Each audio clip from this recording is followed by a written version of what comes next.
Hi friends, இன்றைக்கி November 19 செவ்வாய்க்கிழமை. இன்றைக்கி பாக்யலட்சுமி சீரியலில் என்ன நடக்க போகுது அப்படின்னு சொல்லிட்டு பார்க்கலாம்.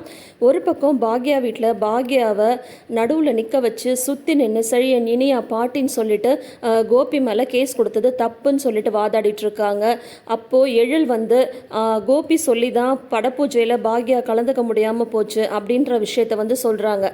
அவர் சொன்னாலுமே அதை நம்புறதுக்கு செழியனும் இனியாவும் ரெடியாக இல்லாதப்போ நிஜமாக தாண்டா சொல்கிறேன், இருந்தாலும் ஒரு அயோக்கியண்டா அப்படின்னு சொல்லிட்டு அங்கே வாக்குவாதம் போயிட்டுருக்கு. அதே சமயம் இங்கே ராதிகா வீட்டில் வந்து பார்த்தீங்கன்னா ராதிகாவோட அம்மா கமலா வந்து அவங்க அண்ணன் சந்துருக்கு கால் பண்ணுறாங்க. ராதிகாவோட அண்ணன் சந்துருக்கு வந்து அவர் தான் அசிஸ்டன்ட் கமிஷனர்லாம் தெரியும் இல்லையா, அது மூலிமா தானே வந்து ஈஸ்வரி பாட்டியை வந்து அரெஸ்ட் பண்ணிட்டு போனாங்க. அதெல்லாம் அந்த ஈஸ்வரி பாட்டிக்கு மறந்து போச்சு பாருங்க.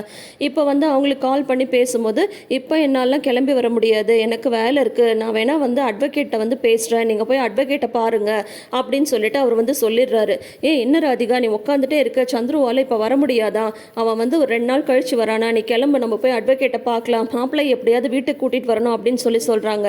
முடியாது, என்னால் எங்கேயுமே வர முடியாது அப்படின்னு சொல்கிறாங்க. என்ன பேசுகிற நீ அப்படின்னு சொல்கிறாங்க. அவர் செஞ்சது தப்பு, அதுக்குண்டான தண்டனை அவர் கிடைச்சே தான் ஆகணும். இந்த மாதிரி வந்து அவர் ஒரு ஃப்ராடாக இருப்பாருன்னு தெரிஞ்சிருந்தா அவரை நான் கல்யாணமே பண்ணிட்டு இருந்திருக்க மாட்டேன். எத்தனையோ பேர் வந்து பசங்களை வச்சுட்டு தனியாக வாழலையா, நான் வந்து அந்த மாதிரியே வாழ்ந்திருப்பேன். இவரை நம்பி இவரை நான் கல்யாணம் பண்ணது தான் நான் பண்ணதுலேயே பெரிய முட்டாள்தனம். நான் அந்த கல்யாணத்தை பண்ணியே இருக்கக்கூடாது. என்னோடய வாழ்க்கை நிம்மதி எல்லாமே வந்து இப்போ போச்சு. இப்போ நானும் மையவும் வந்து போலீஸ் ஸ்டேஷன் கோர்ட்டுன்னு சொல்லிட்டு அலைஞ்சிட்ருக்கணுமா? முதல்ல கட்டின புருஷன் வந்து ஒரு குடிகாரன், அவனோட வாழ்ந்தது வேணான்னு சொல்லிட்டு இவரை கல்யாணம் பண்ணால் இவர் 1ஆம் நம்பர் ஃப்ராடாக வந்து இருக்காரு. ஒரு கொலகாரனெல்லாம் வந்து நான் கல்யாணம் பண்ணிட்டு இருக்கக்கூடாது அப்படின்னு சொல்கிறாங்க. என்னடி நீயே மாப்பிள்ளையை வந்து கொலகாரன்னு சொல்கிற, அவர் ஏதோ கோபத்தில் பண்ணிட்டார் அப்படின்னா தான் அப்படி என்னம்மா கோவம்? இல்லை நான் கேட்குறேன், அப்படி என்ன கோவம்? எதுக்கு பாக்யாவை பழி வாங்கணுன்றதுக்காக எந்த எல்லைக்கு வேணால் இவர் வந்து போவாரா? அந்த பிரியாணியை சாப்பிட்டு யாராவது இறந்துருந்தா இந்நேரம் வந்து அவர் கொலகாரம் தானே அப்படின்னு சொல்கிறாங்க. அந்த பாக்யா வந்து தேவையில்லாமல் ஏதோ பிரச்சனை பண்ணிட்டு இருக்காடி அப்படின்னு சொல்கிறாங்க. நீ சும்மா இருமா, அவங்க வேலையை தான் பார்க்குறாங்க. டைவர்ஸ் வாங்கிட்டு என்னை கல்யாணம் பண்ணிக்கிட்டாருல்ல, இவர் பாட்டுக்கு இவர் வேலையை பார்த்துருந்தா இந்த பிரச்சனை எல்லாம் வந்திருக்குமா அப்படின்னு சொல்லிட்டு கேட்குறாங்க. அதெல்லாம் அப்புறம் பேசிக்கலாம் ராதிகா, முதல்ல நீ வா, நம்ம போய் மாப்பிள்ளை வந்து வீட்டுக்கு கூட்டிகிட்டு வரலாம் அப்படின்னு சொல்கிறாங்க. முடியாது, அந்த மனுஷனுக்காக கண்டிப்பாக போலீஸ் ஸ்டேஷன் வாசலில் வந்து நிற்க முடியாது அப்படின்னு சொல்லிட்டு ராதிகா வந்து அவர் பண்ண தப்புக்கு அவர் தண்டனை அனுபவிச்சே தான் ஆகணும், என்னால் இந்த விஷயத்தில் எதுவுமே பண்ண முடியாது அப்படின்னு சொல்லிட்டு இருக்காங்க. மயு வந்து கேட்குறாங்க, அப்பா அப்படின்னா ஜெயிலுக்கு போயிடுவாரா அப்படின்னு சொல்லிட்டு கேட்குறாங்க. உடனே வந்து நீ எந்த உள்ளே போ மயு அப்படின்னு சொல்லிட்டு ராதிகா வந்து சொல்லிடுறாங்க. ஸோ இதிலேருந்தே தெரிஞ்சு போச்சு, கண்டிப்பாக மயுவை வச்சு கமலா கேம் பண்ணலாம் ராதிகா வந்து அளவே பண்ண மாட்டாங்க. ஏன்னா அவ்வளோ கோவத்தில் இருக்காங்க ராதிகா. பாக்யாவை பழி வாங்கணுன்றதுக்காக எந்த எல்லைக்கு வேணால் போக முடியுமா அப்படின்ற மாதிரி இப்போ அவங்க வந்து ரொம்ப கோபத்தில் வந்து இருக்காங்க.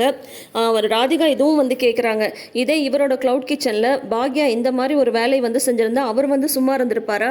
அவரும் இதே மாதிரி போலீஸில் தானே கேஸ் கொடுத்துருப்பாங்க. இவர் பண்ண தப்புக்கு தான் அவங்க வந்து கேஸ் கொடுத்துருக்காங்க.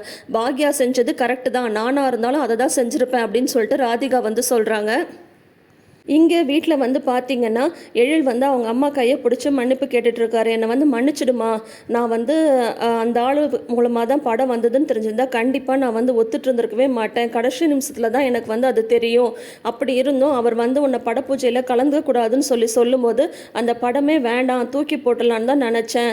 ஆனால் என் மனசில் ஓரமாக ஒரே ஒரு விஷயம் மட்டும்தான் வந்து தோணுச்சு, அந்த படம் மட்டும் நான் பண்ணால் கண்டிப்பாக அந்த படம் ஹிட் ஆகும். அது மூலயமா எனக்கு வந்து நிறைய வாய்ப்புகள் வந்து வரும்.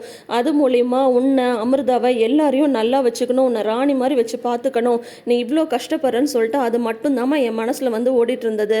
அந்த ஒரு காரணத்துக்காக மட்டும்தான் அந்த ஆள் சொன்னதை நான் கேட்க வேண்டியதாக போயிடுச்சு. இருந்தாலும் நான் பண்ணது வந்து பெரிய தப்பு தான். நான் வீட்டுக்கு வந்ததுக்கப்புறம் தான் அமிர்தா கிட்ட சொன்னதுக்கப்புறம் அமிர்தா சொல்லும் போது தான் எனக்கு வந்து புத்திக்கே வந்து உரைச்சது. அமிர்தா சொன்னா இப்படி ஒரு விஷயத்தை வந்து அவர் சொல்லியிருக்காருன்னா அந்த படமே வேணாம், நீங்கள் தூக்கி போட்டு வந்திருக்க வேண்டியது தானே அப்படின்னு சொல்லிட்டு தான் சொன்னாடே. என்னடா பேசுகிற நீ, அதெல்லாம் ஒன்றும் இல்லைப்பா, விடு, பரவாயில்ல, இருக்கட்டும் அப்படின்னு சொல்லிட்டு பாக்யா வந்து சொல்கிறாங்க. இல்லைம்மா, நான் வந்து அந்த மாதிரி பண்ணியிருக்கக்கூடாது. எப்போவுமே எனக்காக என்னோட சந்தோஷத்துக்காகவே மட்டுமே யோசிக்கிற உன்னை வந்து அந்த இடத்துல வந்து நான் அனுப்பியிருக்கக்கூடாது. நான் பண்ணது பெரிய தப்பு அப்படின்னு சொல்லிட்டு சொல்கிறாங்க. அழறாங்க. உடனே பாக்யா வந்து அவங்கள சமாதானப்படுத்துகிறாங்க. பரவாயில்ல எழில், விடு, இப்போ எதுக்கு அதை பற்றி பேசிட்டு அப்படின்னு சொல்லிட்டு சொல்கிறாங்க. சரி நீங்கள் எல்லோரும் உட்காருங்க, நான் காஃபி கொண்டு வரேன் அப்படின்னு பாக்யா வந்து உள்ளே போகிறாங்க. நில்லு பாக்யா அப்படின்றாங்க பாட்டி. கோபி விஷயத்தை இன்னும் பேசியே முடிக்கலையே, அதுக்குள்ளார நீ உள்ளே போனால் என்ன அர்த்தம் அப்படின்றாங்க. உடனே அதுக்கு எழில் வந்து சொல்கிறாங்க, அதான் எல்லாம் பேசி முடிச்சாச்சுல்ல, அவர் பண்ண தப்புக்கு அவர் ஜெயிலில் தான் இருக்கணும், 10-15 வருஷம் அவருக்கு தண்டனை கிடைச்சா கூட அதில் தப்பு கிடையாது அப்படின்னதும், டேய் என்னடா பேசுகிற நீ, அவர் பண்ணது தப்பாகவே இருக்கட்டும், அதுக்காக எங்கள் யாரையுமே கேட்காம எப்படி வந்து அம்மா வந்து கேஸ் கொடுக்கலாமா, என்ன இருந்தாலும் நீ கேஸ் கொடுத்தது தப்புதாம்மா அப்படின்னு சொல்கிறாங்க. உடனே பாட்டியும் சொல்கிறாங்க, பாக்யா சொல்லு இப்போ நீ என்ன முடிவு சொல்ல போகிற அப்படின்னு சொல்கிறாங்க. நான் தான் என்னோட முடிவை சொல்லிட்டேன் நேத்த, நான் பண்ணது என்னை பொறுத்த வரைக்கும் 100% ரைட்டு தான் அப்படின்னு சொல்கிறாங்க. பாக்யா நீ கேஸ் கொடுக்கறதுக்கு முன்னாடி வந்து என்கிட்ட வந்து பேசியிருக்கணும், கோபி பண்ணது தப்பு தான், நான் இல்லைன்னு சொல்லவே இல்லை, அது வந்து பெரிய தப்பு தான், ஆனால் அதுக்கு முன்னாடி நீ கேஸ் தரதா இருந்தால் என்கிட்ட வந்து கேட்டிருக்கணும், என்ன பண்ணலான்னு கேட்டிருக்கணும் அப்படின்னு சொல்கிறாங்க. கேட்டிருந்தா நீங்கள் என்னத்தை சொல்லியிருப்பீங்க அப்படின்னு சொல்கிறாங்க. நான் வந்து அவன்கிட்ட பேசியிருப்பேன் அப்படின்றாங்க. பேசியிருந்தா அவர் வந்து திருந்திருப்பாரா, சொல்லுங்கத்த திருந்திருப்பாரா? இப்போ இவ்வளோ தூரம் பேசுகிறீங்களே, அன்றைக்கி ஹோட்டலில் எவ்வளோ பெரிய பிரச்சனையாச்சுன்னா, கஷ்டப்பட்டு ஆரம்பித்த ரெஸ்டாரண்ட் அது, அதோட பேரை உடனே வந்து ஒரே நாளில் வந்து கெடுக்க பார்த்தாரு அவர். உங்களுக்கு தெரியுமா, இப்போ கூட வந்து ஹோட்டலில் வந்து சாப்பிட உட்காடுறவங்க யாருமே திருப்தியாக சாப்பிட மாட்டேன்றாங்க, சாப்பிட்டா ஒன்றும் ஆகாதுல்லன்னு கேட்குறாங்க. நான் எப்படி ஒவ்வொன்றும் பார்த்து பார்த்து செய்யும் போது இப்படி ஒரு கேள்வி அவங்க கேட்கும்போது என் மனசுக்கு எவ்வளோ கஷ்டமாக இருந்திருக்கும். அன்றைக்கி ஹோட்டலில் எவ்வளோ பெரிய பிரச்சனை ஆச்சு தெரியுமா, ஹோட்டலை வந்து அடித்து நொறுக்கிட்டு போயிருந்தா என்ன பண்ணியிருப்பீங்க, என்ன வந்து அடிச்சிருந்தா என்ன பண்ணியிருப்பீங்க சொல்லுங்கள்.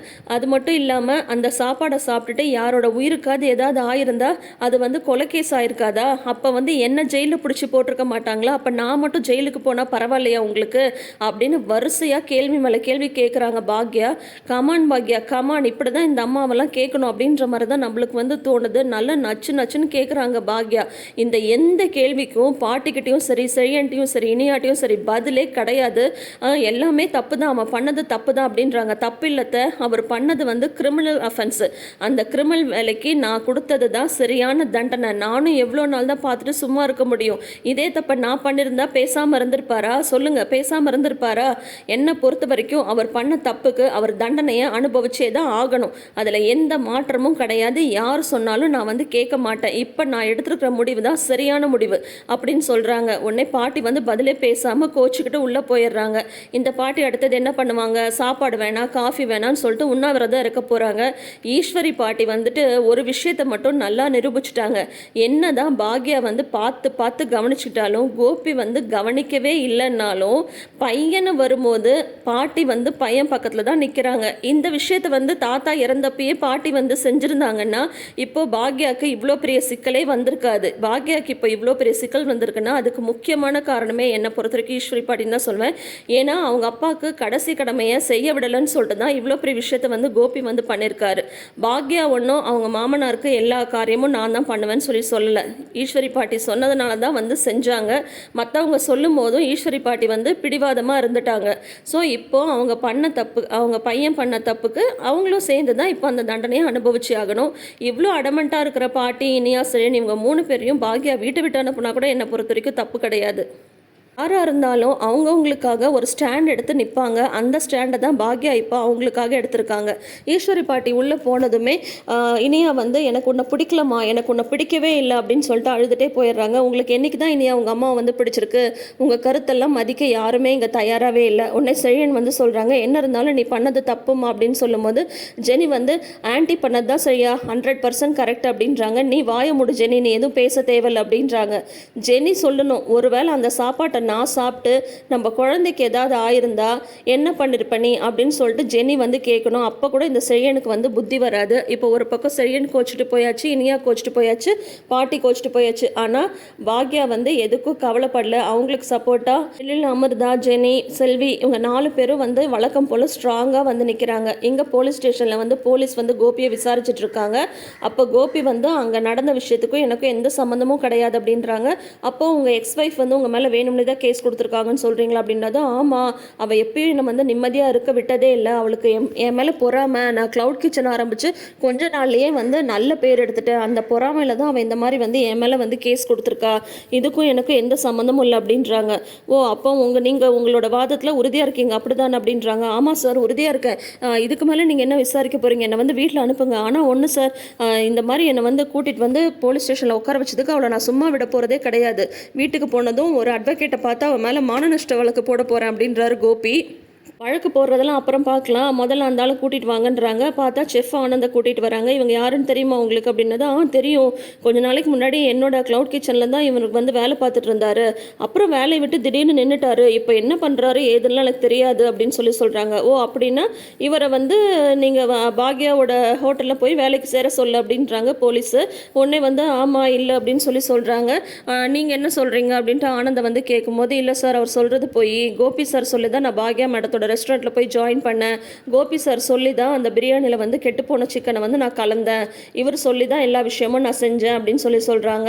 உடனே வந்து பொய் அந்த பாக்யா வந்து பொய் சொல்லி இந்த செஃப்பை இந்த மாதிரிலாம் பொய் சொல்லியிருக்கா அப்படின்னு சொல்கிறாங்க. இல்லை சார், இவர் சொல்லி தான் நான் எல்லாமே செஞ்சேன், அந்த சாப்பாட்டை என் குழந்தையும் சேர்த்து சாப்பிடுன்னு நான் எதிர்பார்க்கவே இல்லை, என் குழந்தை வந்து அந்த சாப்பாட்டை சாப்பிட்டதுக்கப்புறம் தான் அந்த சீரியஸ்னஸ்ஸே எனக்கு வந்து புரிஞ்சது, நான் பண்ணது பெரிய பாவம் அப்படின்னு சொல்லிட்டு செஃப் வந்து சொல்கிறாங்க. உடனே போலீஸ் வந்து சொல்கிறாங்க, அவ்வளோதான், இதுக்கு மேலே பேசுகிறதுக்கு எதுக்குமே இல்லை, அதனால் உங்கள் மேலே வந்து எஃப்ஐஆர் வந்து நாங்கள் போட போகிறோம், நீங்கள் எதுனாலும் கோர்ட்டில் பேசிக்கோங்க அப்படின்றாங்க. சார் இல்லை சார் நான் எதுவுமே பண்ணல சார், இவன் வந்து பொய் சொல்கிறான் சார், அந்த பாக்யா கிட்ட இவன் வந்து பணம் வாங்கிட்டா போல இருக்குது அப்படின்லாம் கோபி வந்து சொல்கிறாங்க.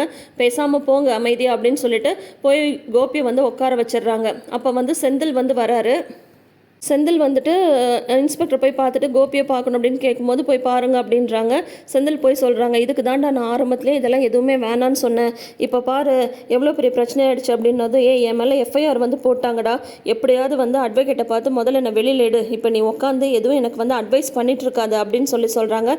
அட்வொகேட்டை பார்த்துட்டு தாண்டா நான் வந்து வந்திருக்கேன், நீ ஒன்றும் கவலைப்படாத, வந்து கோர்ட்டு கேஸ் வரைக்கும்லாம் போகாது, எப்படியாவது நான் உன்னை வந்து ஜாமீனில் எடுத்துட்றேன் அப்படின்னு சொல்லிட்டு செந்தில் வந்து சொல்லிட்டுருக்காரு. இப்பயும் வந்து கோபி அவர் பண்ண தப்பை உணரவே இல்லை, திருந்தவே இல்லை. எப்படி திருந்துவார்? என்ன தப்பு பண்ணாலும் சப்போர்ட் பண்ண பாட்டி செழியன் இனியாலாம் இருக்கும்போது கோபி திருந்துறதுக்கு வாய்ப்பே இல்லை. இப்போ பார்த்தீங்கன்னா வீட்டில் வந்து பாக்யா டைனிங் ஹாலில் உட்காந்துட்டு இருக்காங்க. அப்போது எழிலும் அமிர்தாவும் வந்து கூட இருக்காங்க. அப்போ வந்து எழில் வந்து சொல்லிட்டுருக்காரு, நான் வந்து ப்ரொடியூசரை பார்த்து பேச போகிறேம்மா, பார்த்து பேசி இந்த படம் வந்து வேணான்னு சொல்ல போகிறேன் அப்படின்னதும், டேய் ஏன்டா அந்த மாதிரிலாம் வந்து முடிவெடுக்கிற, வேண்டாம் அப்படின்றாங்க. இல்லைம்மா, உன்னை விட எனக்கு வந்து எதுவுமே முக்கியம் கிடையாது, அமிர்தாவும் அதை தான் சொல்கிறா அப்படின்னு சொல்கிறாங்க. இல்லை எழில், நீ வந்து உணர்ச்சி வசப்பட்டு எந்த முடிவும் எடுக்காத, இந்த படத்தோட வாய்ப்பு வந்து உனக்கு எவ்வளோ முக்கியம், ஆமாவா இல்லையா அப்படின்னு சொல்கிறாங்க. ஒருவேளை நீ இந்த படம் பண்ணலன்னா என்ன நடக்கும் அப்படின்னு கேட்குறாங்க பாக்யா. என்ன நடக்கும், இனிமேல் என்னால் எங்கேயுமே படம் பண்ண முடியாது அப்படின்றாங்க. உடனே அதுக்கு வந்து அமிர்தா சொல்கிறாங்க, ஏன் அப்படி சொல்கிறீங்க அப்படின்னு கேட்கும்போது, ஆமாம் நான் கரெக்டாக தான் சொல்கிறேன், ஏன்னா மொதல் படம் ஹிட்டு கொடுத்தேன், ரெண்டாவது படம் வந்து எடுக்கிற வரைக்கும் போயிட்டு ஒரு பிரச்சனையினால நின்று போச்சு, அப்புறம் வந்து ஒரு ப்ரொடியூசரை பார்த்தேன், அவரும் வந்து லாஸ்ட் மினிட்ல வந்து படம் பண்ண வேணான்னு சொல்லிட்டாரு, அதுவும் என்னோட தப்பு தான். இப்போது படம் பூஜை வரைக்கும் போட்டுட்டு படம் எடுக்கலன்ற மாதிரி இருந்தால் ராசி இல்லாத டைரக்டர்ன்ற பேர் வந்து வந்துடும், பரவாயில்ல நான் தான் வந்து பிஇ படிச்சிருக்கேன்ல, அந்த படிப்புக்கு தகுந்த வேலையை வந்து நான் தேடிக்கிறேன் அப்படின்ட்டு எழில் வந்து சொல்கிறாங்க. உடனே வந்து பாக்யா சொல்கிறாங்க, சரி ஒருவேளை இந்த படம் நீ எடுத்தால் என்ன நடக்கும் அப்படின்னு கேட்குறாங்க. படம் எடுத்தால் கண்டிப்பாக அது வந்து ஹிட் ஆகுமா, அடுத்தடுத்து எனக்கு வந்து பட வாய்ப்புகள் வரும், உன்னை எப்படியெல்லாம் வச்சு பார்த்துக்கணும்னு நான் நினச்சனோ அப்படியெல்லாம் நான் வச்சு பார்த்துப்பேன், ஆனால் அது எல்லாத்த விட எனக்கு வந்து அந்த ஆளால் கிடைக்கிற எந்த ஒரு சலுகையுமே எனக்கு வந்து தேவையில்லை அப்படின்னு சொல்லிட்டு எழில் வந்து சொல்கிறாங்க. வேணாம் எழில், உனக்கு கிடைச்சிருக்கிற இந்த வாய்ப்பை கண்டிப்பாக நீ வந்து மிஸ் பண்ணக்கூடாது, என்ன உங்கள் அப்பா தானே சான்ஸ் வாங்கி கொடுத்தாரு, பரவாயில்ல அப்பான்ற கடமையை இப்போயாவது அவர் செஞ்ச மாதிரி இருக்கட்டும், அதனால் இந்த படத்தை நீ கண்டிப்பாக பண்ணணும், நீ நினச்ச மாதிரியே நீ ஒரு பெரிய உயரத்துக்கு வந்து வரணும், அதுதாண்டா எனக்கு வந்து ஆசை, அதனால் உணர்ச்சி வசப்பட்டு நீ எந்த முடிவும் எடுக்காத அப்படின்ட்டு பாக்யா வந்து எழில சமாதானப்படுத்திட்டு இருக்காங்க. இப்போ பார்த்தீங்கன்னா ஒரு பக்கம் ராதிகா வந்து அவங்களோட முடிவில் ஸ்ட்ராங்காக இருக்காங்க. பாக்யா அதை விட யார் என்ன சொன்னாலும் நான் இப்போ எடுத்துருக்கிற முடிவு தான் கரெக்டு, யார் சொன்னாலும் நான் கேட்க மாட்டேன்னு சொல்லிட்டு அவ்வளோ உறுதியாக நிற்கிறாங்க. இந்த பாட்டி எந்த ட்ராமா பண்ணாலும் பாக்யா வந்து அசரவே கூடாது. அப்படி சாப்பிடாம உண்ணாவிரதெல்லாம் இருந்தாங்கன்னா நேராக கூட்டிகிட்டு போய் ராதிகா வீட்டில் விட்டுட்டு வந்துடணும் பாட்டியை பாக்யா. பார்க்கலாம், ஆனால் வந்து என்ன பண்ண போகிறாங்கன்னு தெரியல. என்ன செழியன் மேக்ஸிமம் அட்வொகேட்டை போய் பார்ப்பாங்க, ஜாமீனில் வந்து கூட்டிகிட்டு வருவாங்க. இனியாவெல்லாம் வீட்டில் இருக்கிறதே வேஸ்ட்டுங்க. இனியா மாதிரி ஒரு பொண்ணெல்லாம் வந்து இருக்கவே கூடாது. அம்மா எவ்வளோ கஷ்டப்பட்டாலும் பரவாயில்ல, ஆனால் அப்பா மட்டும் எந்த கஷ்டமும் அனுபவிக்கக்கூடாது. நம்மளெல்லாம் நடுத்தரவில் விட்டுட்டு போனால் கூட பரவாயில்ல, அம்மா நம்ம எல்லாரையும் பார்த்துக்கணும், ஆனால் சப்போர்ட் மட்டும் அப்பாவுக்கு தான் பண்ணுவோம், நம்மளுக்கு நல்லது எங்கே நடக்குதோ அந்த இடத்துல வந்து இருந்துக்கணும் அப்படின்ற மாதிரி நம்பர் 1 செல்ஃபிஷ் கேரக்டர். இப்போ பார்க்கலாம் அடுத்தடுத்து திருப்பத்தோடு போயிட்டுருக்கிற பாக்யலட்சுமியில் நாளைக்கு என்ன நடக்க போகுதுன்னு சொல்லிட்டு வெயிட் பண்ணி தெரிஞ்சுக்கலாம். தொடர்ந்து அப்டேட்ஸ்க்கு சேனலை சப்ஸ்கிரைப் பண்ணிக்கோங்க, நோட்டிஃபிகேஷன் பெல் ஐக்கானில் ஆல் சிம்பிள் கிளிக் பண்ணிக்கோங்க. தேங்க்யூ.